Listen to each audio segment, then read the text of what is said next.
বাগেরহাটে আধিপত্য বিস্তারকে কেন্দ্র করে সংঘর্ষ, হামলা, অগ্নিসংযোগে নিহত ১, পুড়েছে ২০ বাড়ি। বিস্তারিত থাকছে মিজানুর রহমানের প্রতিবেদনে। বাগেরহাটের চিতলমারী উপজেলার কলাতলা ইউনিয়নের চিঙ্গুরিয়া গ্রামে আধিপত্য বিস্তারকে কেন্দ্র করে শেখ পরিবার ও বিশ্বাস পরিবারের মধ্যে সংঘর্ষ, ভাঙচুর, লুটপাট ও অগ্নিসংযোগের ঘটনা ঘটেছে। এতে অন্তত ২০টি বসতবাড়িতে আগুন দেওয়ার অভিযোগ উঠেছে।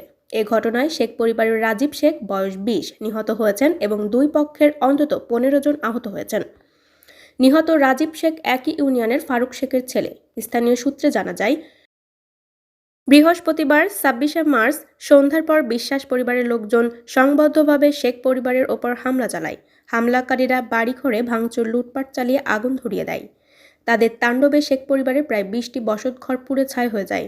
আগুনে গবাদি পশু, হাঁস, মুরগি ও কবুতরও রক্ষা পায়নি। ঘটনাস্থল ঘুরে দেখা যায়, আগুনে পুড়ে যাওয়া বাড়িঘর থেকে এখনও ধোঁয়া বের হচ্ছে। পরিস্থিতি উত্তপ্ত হয়ে উঠলে ফায়ার সার্ভিস ঘটনাস্থলে পৌঁছালেও শুরুতে আগুন নিয়ন্ত্রণে আনতে বেগ পেতে হয়। স্থানীয়দের দাবি, হামলাকারীরা সংগঠিতভাবে হামলা চালানোয় পুলিশ শুরুতে পরিস্থিতি নিয়ন্ত্রণে হিমশিম খায়। পরে সেনাবাহিনী ঘটনাস্থলে পৌঁছে পরিস্থিতি নিয়ন্ত্রণে আনে। জানা গেছে, দীর্ঘদিন ধরে চিঙ্গুরিয়া গ্রামের সাইদ বিশ্বাস গ্রুপ ও অবসরপ্রাপ্ত পুলিশ কর্মকর্তা শেখ মঞ্জুরুল আলম গ্রুপের মধ্যে জমিজমা ও আধিপত্য বিস্তার নিয়ে বিরোধ চলছিল। এর আগে গত ২৮শে জানুয়ারি লিচুতলা এলাকার সংঘর্ষে বিশ্বাস গ্রুপের নিজামুদ্দিন নিহত হন। সেই ঘটনার জেরেই সর্বশেষ এই সংঘর্ষে রাজীব শেখ নিহত হয়েছেন বলে ধারণা করা হচ্ছে।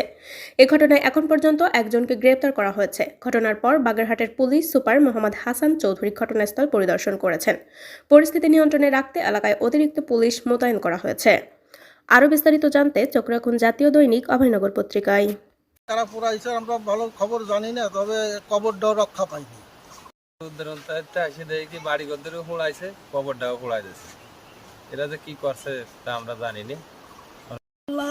আমি কই গাছ পাও জড়াই ধরছি, জানি না সব হেলমেট মাথায় দিয়ে তিন গুণ ঢুকছে ঘরে ভিতরে। ও আল্লাহ, কোন ভাবে এরা মারবে, খুন করবে সেই চেষ্টায় খালি থাকে। রাস্তায় আমরা বেরোতে পারি না, বিটিরা বেরোতে পারি না, বেটারা বেরোতে পারি না। ওরা টানিয়ে নিয়ে যায়, ধরে নিয়ে যায়, খাবার দেয়, কিল দেয়, ঘাই দেয়, গুঁতো দেয়, বিটি দেশে ওই দেয়, মারি ফেলাই দেয়। আপনারা তো তা জানেন না।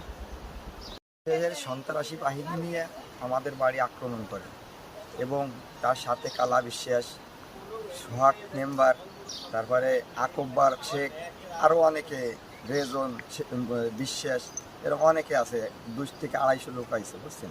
আইসে ঘরের বাড়ি কোপাইয়ে আগে লুটতারাস করছে। ঘরের ভিতরে স্বর্ণ গহনা, টাকা, অলঙ্কার এগুলো নিয়ে তারপরে ধরাই দিয়েছে প্রত্যেকটা বাড়ি এবং কোপাইছে। আমারও পায়ে ফুলকুচির কোপ এবং আমার বাতিদারে মারিয়ে লাশ সাইডে রাখিয়ে গেছে, কিন্তু ওরা গুম করে হেলানোর চেষ্টা করছে, কিন্তু পরে পুলিশে কি শুনে ওরা সরে গেছে। পরে আমরা দেখি আমার বাইবিটার লাশ পড়ে গেছে, সে জায়গায় গুরুতর জখম ছিল, একটা জায়গায় মারিয়ে হেলাইছে।